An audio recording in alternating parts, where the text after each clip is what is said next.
fait, il y a quelques mois, j'ai des douleurs qui se sont réveillées au niveau de la hanche. Moi, c'est une blessure qui date d'un an et demi en arrière. Et la douleur a été progressive et j'avais un traitement en fait, qui me soulageait la douleur et qui à terme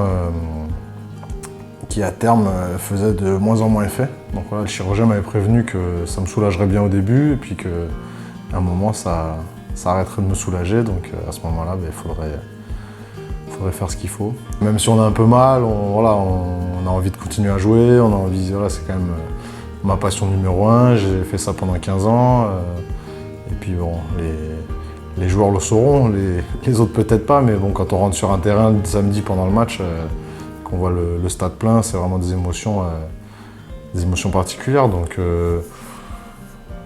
sur le coup, quand j'ai vu le médecin, c'était de la tristesse, mais voilà, c'était une décision qui était ferme. Je voulais pas revenir dessus. J'avais tout essayé, que j'avais fait déjà 6 ou 7 infiltrations sur cette hanche. Ça ne servait à rien de tirer pour faire 3, 4, 5 matchs de plus et puis d'y laisser une jambe, quoi.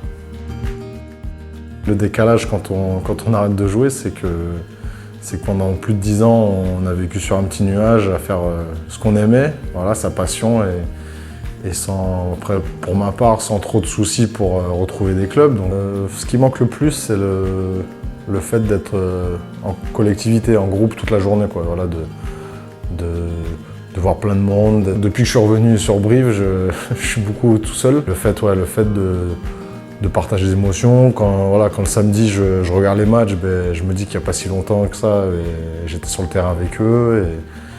Et voilà, ces petits moments, ces moments voilà, dans le vestiaire avant le match, se retrouver après le match pour boire un coup tous ensemble. C'est des moments, donc j'essaye, quand je peux, d'aller voir les matchs ici à Brive, de recroiser des joueurs avec qui j'ai joué, et puis voilà, de revivre un peu ces moments-là en décalé. Mais voilà, c'est surtout le groupe et la vie de groupe qui manque quand on arrête.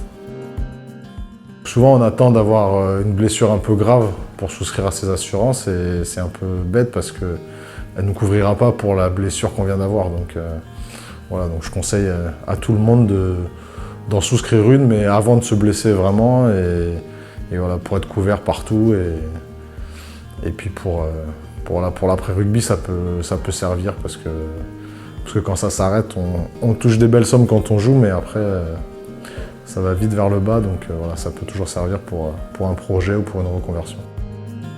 J'y ai réfléchi tout au long de ma carrière, en fait, sans forcément aller au bout des choses à chaque fois. Maintenant, j'avais commencé déjà à Brive, ici, quand j'étais sorti du centre de formation, une formation interne au club, mais qui n'avait pas abouti à grand-chose. J'avais commencé le BE à Toulouse, mais bon, comme j'ai pas mal bougé de club, c'était difficile de reprendre dans le club où j'arrivais, donc j'avais un peu laissé tomber. Et en fait, à Agen, je suis rentré en contact avec France 15 pour faire un bilan de compétences ou un accompagnement à la reconversion, et qui m'a mis en relation. Et j'ai travaillé, en fait, c'est ce qui m'a amené à Grenoble après, avec David Dussert. On a sorti un secteur d'activité qui me correspondait et j'ai repris une formation, un BTS dans le bâtiment, donc voilà, que j'ai commencé il y a 1 an et demi et il me reste 1 an et demi pour le finir.